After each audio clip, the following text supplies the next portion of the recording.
Welcome to the channel. In this video I'm going to talk about my top 3 favourite Space Marine units and give you a quick army overview of my collection. So this is my Space Marines, the 13th. Well, this isn't all of them, they all wouldn't fit on the table and it would take a very long time to get them all out. Back in 4th and 5th edition, when you could arrive from reserves, you could put your whole army in reserves and be off the table in turn 1 and turn 2.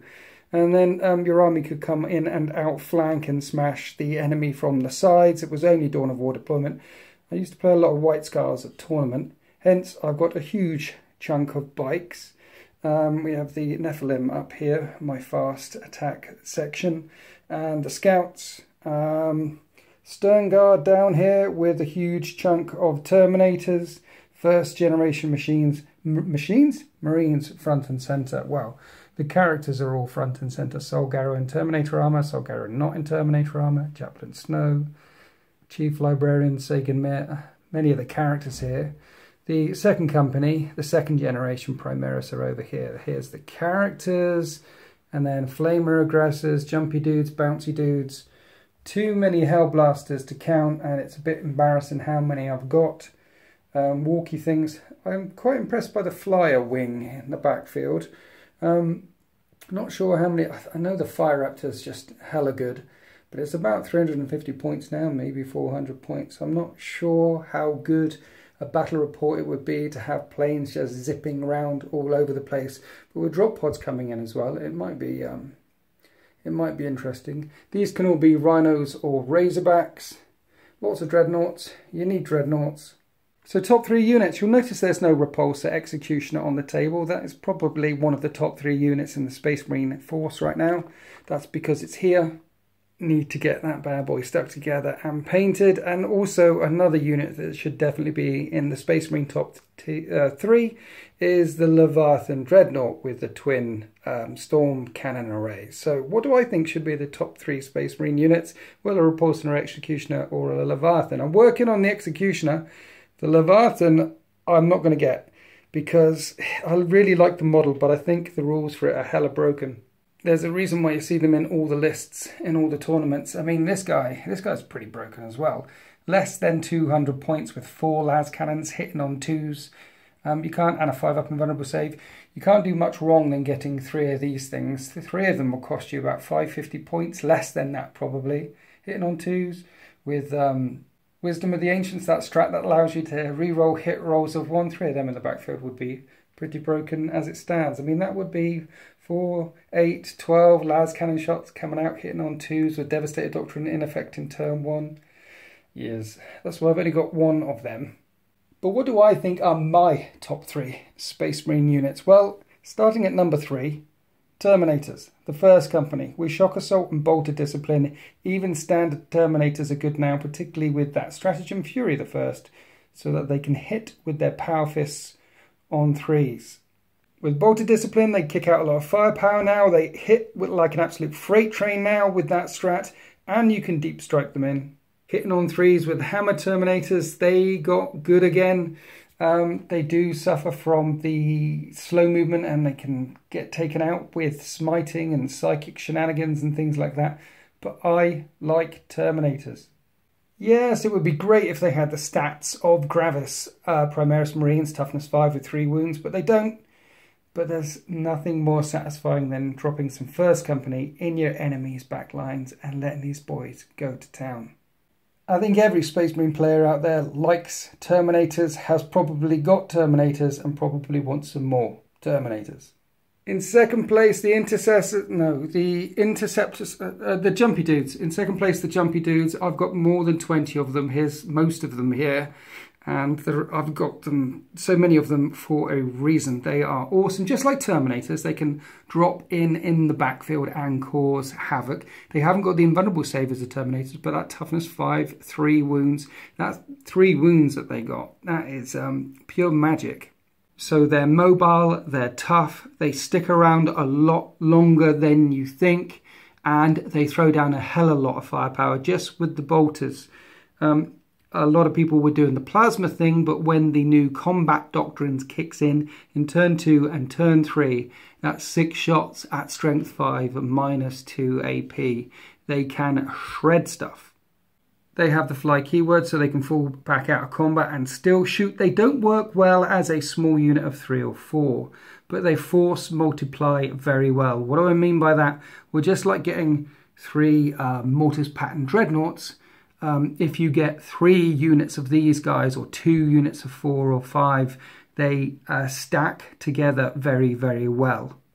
You can pinch units. You can have some coming in from one angle, some coming in from another angle, or you can tag team in deployment when you drop out of deep strike in turn 2. You can have one on the right, one on the left, and absolutely rinse something. And remember, in turn 2, if they're deep striking in them, AP -2. Don't you love combat doctrines? I love combat doctrines. Another reason why they're so good is because they complement most Space Marine lists. Some Space Marine lists can lack volume of fire, and a way to build up that volume of fire is to get twin assault cannon Razorbacks, or have twin assault cannon Storm Talons zipping around all over the place. These guys bring a lot of firepower to the table. So volume of fire, tough and mobile. They really do stand out in a Space Marine list. In first place for me, this may be contentious for you guys, be interested in your feedback on this one, but in first place for me is the humble Thunderfire cannon. This has been a favourite of mine since it dropped back in 6th edition, and it was plugged into the Space Marine lists back then because of the volume of fire at range issue that sometimes Space Marine units lacked. Back in 6th as well, flyers were only just beginning, so getting to stuff at the other side of the battle grid and actually having to suppress them was tricky. You either had to deep strike in or zip your way up there, and sometimes your units couldn't get there. Sometimes you couldn't suppress stuff in the backfield. So this was brought in as a plug and play option for some Space Marine lists, for all Space Marine lists really, the ability to reach out and touch units on the other side of the battle grid. At 60-inch range and less than 100 points, the suppression fire that one of these can put down is very good. And I would always recommend getting 2 in a competitive list, and I'd always recommend sticking a Dreadnought nearby. The Dreadnought can do Wisdom of the Ancients, which means these guys will be hitting on 2s, re-rolling 1s. The Tech Marine can heal the gun, and the Tech Marine can heal the Dreadnought nearby. You'll have a lot of relatively cheap, long-range firepower, a nice little fire base.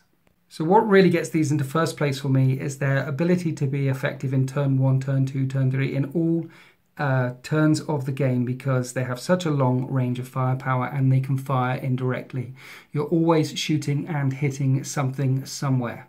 I very rarely field 2 because I feel dirty when I field 2, and I'm just looking forward to them re-releasing these as plastic kits, because as Finecast right now, they're a bit derpy, and if they were released as plastic kits, I can imagine that they released different turrets. That would be a good idea. A Thunderfire kit with different loadouts. So one with anti-infantry mass suppression fire, one with rockets on it, maybe one with Skyfire firing up at flyers and skimmers.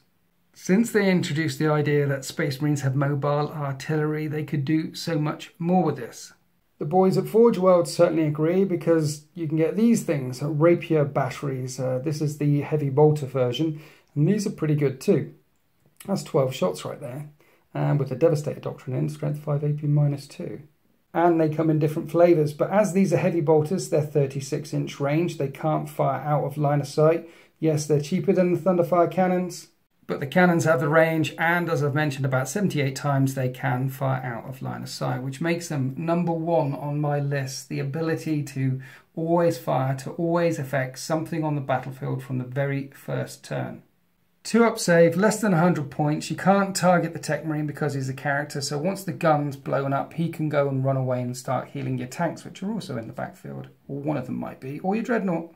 As a quick aside, one of the questions I get asked the most is, I've just started playing the game, I've just started collecting Space Marines, what should I get? This is what you should get. This is just over 650 points, which leaves you way over 1,000 points left to play around with and add whatever you want to add, but this is a very strong core.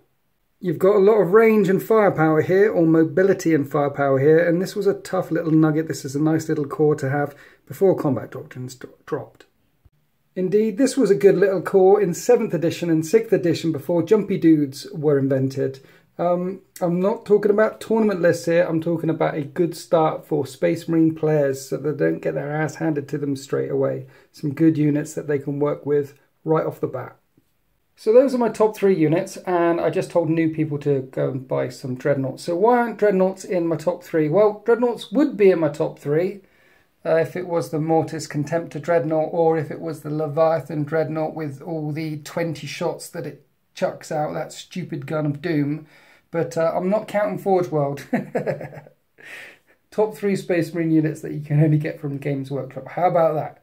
Because yes, some of the Dreadnoughts are absolutely fantastic. And also in my top 3, I wanted to put Terminators, because I like Terminators. Terminators are cool. First Company, Veterans, Elites. Things I want to add, a couple of the new Primaris tanks, including the Impulsor. Things I definitely don't want to add, which, well, I have already, like Vindicators and more old school tanks. And I got a chunk of stuff in the boxes that are either painted and never get fielded, or unpainted and are never going to get painted. Triple Vindicators, anyone? Yeah, they're not going to be coming anytime soon because of the 8th edition rule set, not necessarily because of the tank. I mean, you're looking at a vehicle with a 24-inch range on the Vindicator, so it's a very short-range tank, and it doesn't have the fly keyword, so it needs to get up there to be effective. But if it's up there, then you just have to touch it with a Gretchen, and suddenly it can't shoot. It needs to fall back. Yes, it could use the Ultramarines chapter tactics and fall back and still fire, but it's heavy, so once it falls back, it'll be hitting on 5s, and a D6 shotgun, you'll roll a 1, and it'll miss on its 5 to hit. It's too short range, or it doesn't have enough firepower, or if they're going to keep it at 24-inch range, because it's always been 24-inch range, even back when it fired out the Pancake of Doom, you need to give Vindicators a rule, or short-range tanks like that a rule which says something like, I don't know, grinding Behemoth. This tank may always move and fire, regardless of whether it got touched or not, regardless of whether it's falling back or not, and always at full ballistic skill. Something like that to make them worth taking. Otherwise, the current rule set just nerfs them. Other units that I don't like to field, can't really think of anything. I thought of something. Assault Marines, don't have many of them painted either. Never really liked them because they die like Space Marines, don't have much firepower, and don't have much hitting potential. Vanguard with Storm Shields to keep them around can be a bit pricey, but a bit hitty. Vanguard, there's room for them. Got a lot of Stern Guard, which I use the Mark III Iron Helmet here, and I should have got some of my Vanguard out. But standard Assault Marines don't really cut it. Another unit that I don't like taking is Chaplain Dreadnaught, because it's a Dreadnought, so it's a character, so it can't get targeted. And it can stay at the back and just frag the crap out of people. That seems a little bit broken to me. I can put up with it when it's Bjorn, because Bjorn is Bjorn and Bjorn is a hero. But when Iron Hands players, or when people abuse the Chaplain character keyword rule on Dreadnoughts, it feels like you're using the rules rather than the model. That doesn't make any sense, but I hope you know what I mean. I mean, these are Dreadnoughts. You should be able to target them wherever you are, except for Bjorn. Maybe Bjorn is getting targeted from a long way away, but he's just been blessed, which is why he's 10,000 years old. Honourable mentions, Warsuits are very good. Storm Talons, particularly if you put the las cannons, I have the Typhoon on there, but particularly if you put the las cannons on there, they're very good. Good for character sniping. They're not much more expensive than a Mortis Dreadnought. These are 120, and a Venerable one is 140. They're about 160, I think, with Typhoons on, and having a couple of extra more wounds and being hard to hit. I essentially treat them as very mobile Mortis Dreadnoughts. Hell, with combat doctrines, even regular Intercessors are good these days. I mean, just Space Marines. Space Marines right now, at the time of filming, are very, very good. So those are my top 3 units. What do you guys think? Do you agree? Do you disagree? What are your top 3 units? What are your bottom 3 units? I'd be very interested to hear your feedback. Anyway, thanks for listening to me rabbit on for a while. Happy wargaming.